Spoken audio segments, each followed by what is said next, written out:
আসসালামু আলাইকুম। আজকে একটা ঝাল নাস্তার রেসিপি শেয়ার করব।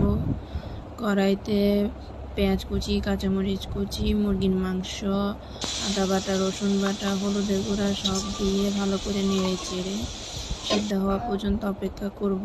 অন্যদিকে আমি আটা নিয়েছি 1.5 কাপ, তাতে লবণ, সয়াবিন তেল, কুসুম গরম পানি দিয়ে ভালো করে মতে একটা ডো তৈরি করে নিব। অন্যদিকে আমি সয়াবিন তেল আর কর্নফ্লাওয়ারের একটা মিশ্রণ তৈরি করলাম। এই যে আমি সুন্দর করে রুটি বেলে নিলাম, তার উপরে মিশ্রণ করে রাখা কর্নফ্লাওয়ার আর সয়াবিন তেলে ওগুলো দিয়ে দিব একে একে। রুটিগুলা 5 লেয়ারের রুটি করলে অনেক মজা হয় খেতে নাস্তাটা। একে একে সব রুটি দিয়ে আমি রোলের মতো করে আবার কেটে নিব ছুরি দিয়ে কাটা হয়ে গেলে আবার আমি বেলে নিব।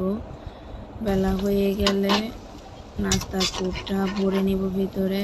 ঠান্ডা পানি দিয়ে আশেপাশে নাস্তাটা ভাঁজ করে নেব। কড়াইতে তেল দিয়ে একে একে সব নাস্তা ভেজে নেব।